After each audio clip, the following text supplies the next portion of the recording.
तो इस वीडियो में हम बात करेंगे लीवर फंक्शन टेस्ट के बारे में, यानी एलएफटी के बारे में, कि कैसे आप इसकी रिपोर्ट अपने आप पढ़ सकते हैं, क्या क्या वैल्यूज़ इसमें देखना होती हैं, कौन कौन सी बीमारी में ये कराया जाता है या कौन सी बीमारियों में इसकी जो पैरामीटर्स हैं वो चेंज हो जाते हैं। लीवर फंक्शन टेस्ट, अब जैसे कि ये लीवर की फंक्शनिंग बता रहा है तो आपको लीवर की फंक्शनिंग का एक आइडिया होना बहुत ज़रूरी है। तो लीवर का जो मेन काम है, कार्बोहाइड्रेट, फैट, प्रोटीन, इनका मेटाबॉलिज्म होता है, या कोई भी टॉक्सिन आपके अंदर चला जाए, वो चाहे ड्रग्स की फॉर्म में हो या पॉइजन की फॉर्म में हो, उसको लीवर ही न्यूट्रलाइज करता है, उसको उसका असर ख़त्म करता है या मेटाबॉलाइज करता है। या कोई भी दवाई हज़म करनी होती है वो लीवर करता है।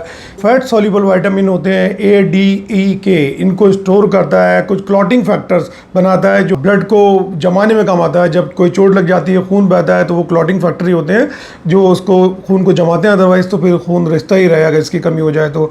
बिलिरुबिन का एक्सक्रीशन करता है, यानी कि बिलिरुबिन को एक वेस्ट प्रोडक्ट के रूप में बाहर निकालता है। अगर बिलिरुबिन ये बढ़ जाता है शरीर में तो फिर जॉन्डिस हो जाता है। कुछ हार्मोन्स के कैरियर प्रोटीन होते हैं जो एक हार्मोन को के साथ बाइंड करके इधर से उधर पहुंचाते हैं, फिर वो हार्मोन यूज़ होते हैं। तो ये प्रोटीन्स जो बनते हैं ये आपके लीवर में ही बनते हैं।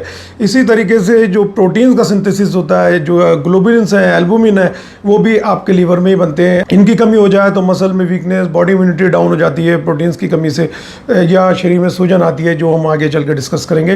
तो ये कुछ इसके मेन फंक्शन हो गए। अब इसके पैरामीटर्स देख लेते हैं कि आपको लीवर फंक्शन टेस्ट कब कराना होता है, डॉक्टर आपके लीवर फंक्शन टेस्ट कब कराते हैं। मैंने फंक्शंस आपको बता दिए।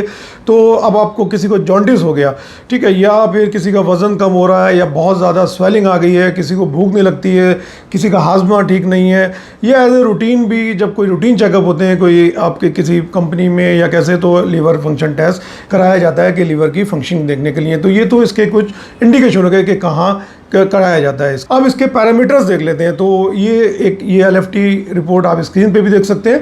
तो इसमें आपको जो एक्सट्रीम राइट पे वो इसकी रेंज दी होती है, जैसे कि ये मैंने सर्कल कर दिया है, ये एक रेंज है, इससे आपको मिला के देखना होता है। और ये इसके जो आपका लेफ्ट साइड में है ये पैरामीटर्स हैं, ठीक है। तो अब ये पैरामीटर्स में सबसे पहले बात करते हैं बिलिरुबिन की। बिलिरुबिन एक पिगमेंट है और ये लीवर में ही बनता है, और ये अगर बढ़ जाए तो फिर जॉन्डिस हो जाता है। तो इसकी वैल्यू जो टोटल बिलिरुबिन की होती है दैट इज़ 1.2 मिलीग्राम पर डेसीलीटर, ठीक है। ये आप स्क्रीन पे भी देख सकते हैं।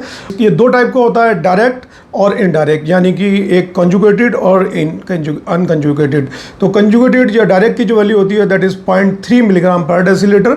या आप इसको स्क्रीन पे भी देख सकते हैं, मिला सकते हैं। तो अगर ये इससे ज़्यादा हो रहा है तो फिर ये कहीं ना कहीं लीवर की फंक्शनिंग आप समझ सकते हैं कि लीवर इसको बिलिरुबिन को सही से निकाल नहीं पा रहा है, या फिर ये ज़्यादा बन रहा है, आरबीसी ज़्यादा टूट रहे हैं, या कहीं ना कहीं ब्लॉकेज है, ठीक है। वो आपके डॉक्टर पता लगाते हैं, पर ये रिपोर्ट में बढ़ावा दिख जाएगा। फिर आगे डॉक्टर इसको इन्वेस्टिगेट करते हैं कि क्या कारण है। ये तीन जो हैं ये इसके एंजाइम्स होते हैं, एसजीओटी, एसजीपीटी और एल्कलाइन फॉस्फेटेज। जो इसमें सबसे स्पेसिफिक है वो है एसजीपीटी, क्योंकि एसजीपीटी जो है केवल लीवर के सेल्स में पाया जाता है। जब भी लीवर्स के सेल्स को कोई नुकसान होगा या कोई डैमेज होगा तो ये फिर बढ़ जाता है, बढ़ेगा। फिर एसजीओटी भी, पर वो कुछ और कंडीशंस में, जैसे कि हार्ट की इंजरी में, मसल्स की इंजरी में भी वो बढ़ जाता है। तो हम लोग एसजीपीटी को ज़्यादा स्पेसिफिक मानते हैं। पीटी की नॉर्मल रेंज 7 to 56 यूनिट पर लीटर, और एसजीपीटी की वैल्यू होती है 5 to 40 यूनिट पर लीटर। अल्कलाइन फॉस्फेटेज ये इतना स्पेसिफिक नहीं होता क्योंकि ये बोन्स में भी होता है। और जो अल्कलाइन फॉस्फेटेज की जो नॉर्मल वैल्यू है वो है 44 to 147 इंटरनेशनल यूनिट पर लीटर। और बच्चों में ये थोड़ा ज़्यादा पाया जाता है क्योंकि बच्चों ये, जैसे मैंने बताया, हड्डियों में भी होता है। तो बच्चों की जो सेल्स होते हैं हड्डियों के, वो उसमें बहुत तेज़ी से काम चल रहा होता है, रेप्लिकेशन चल रहा होता है, क्योंकि उनकी ग्रोथ बढ़ रही होती है। तो बच्चों में ये वैल्यू अल्कलाइन फॉस्फेटेज की थोड़ी ज़्यादा होती है। तो जो हमारा स्पेसिफिकली जो आप देख सकते हैं रेंज राइट पे, मैंने आपको बताया ये रेंज होती है, ये वैल्यूज़ होती हैं, इसी से आपको मिलाना होता है। अगर आपका इसमें आ रहा है तो ठीक है, अदरवाइज़ फिर आपको कोई ना कोई ये इंडिकेट करता है कहीं ना कहीं लीवर के सेल्स को या लीवर के अंदर के कोई इन्फ्लेमेशन है, कोई इंजरी है या कोई इन्फेक्शन है।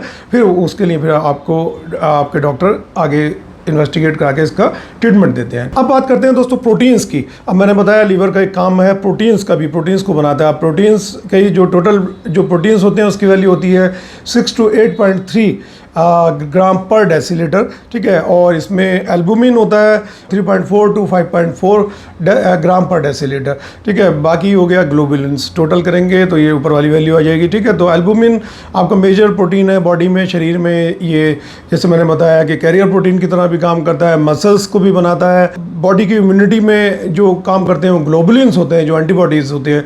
तो अगर वो कम हो जाए तो फिर बॉडी की जो आपकी एंटीबॉडीज़ कम हो जाएंगे, उनकी आपकी इम्यूनिटी कम हो जाएगी। तो प्रोटीन्स का बहुत इंपॉर्टेंट रोल है। अगर प्रोटीन्स की कमी हो जाए तो आपके शरीर में वीकनेस आने लगती है, मसल्स वीक हो जाते हैं और शरीर में स्वेलिंग आ जाती है। तो जब भी कभी ओवरऑल शरीर में स्वेलिंग आ रही हो, सूजन आ रही हो, तो आपके डॉक्टर एलएफटी भी कराते हैं, केएफटी के साथ साथ। ये तो अगर रूटीन टेस्ट जो आपके एलएफटी में काउंट होते हैं। कुछ और स्पेशल टेस्ट भी, जैसे प्रोथ्रोम्बिन टाइम, तो कितने टाइम में ब्लड क्लॉट हो रहा है देखने के लिए इसका प्रोथ्रोम्बिन टाइम कराते हैं डॉक्टर। वो पर स्पेशल टेस्ट में आता है, इसमें एज ए रूटीन एलएफटी में इंक्लूड नहीं किया जाता। इसी तरीके से एक और एंजाइम टेस्ट होता है, that is GGT, gamma glutamyl transferase test. तो ये एक स्पेशल टेस्ट हो गया, ये इतने रूटीन में नहीं शायद है। ये अल्कोहलिक में इसकी वैल्यू काफ़ी बढ़ जाती है, जो लोग अल्कोहल वगैरह पीते हैं, क्योंकि अल्कोहलिक लिवर डिजीज़ में हो जाती है, फिर वो आगे चल के सिरोसिस में चेंज हो जाती है। तो फिर इसकी वैल्यू इसमें गामा जीजीटी की या जीजीटी की वैल्यू काफ़ी बढ़ जाती है। तो आई होप दोस्तों आप इस वीडियो को ज़्यादा से ज़्यादा लोगों को शेयर करेंगे। जय हिंद।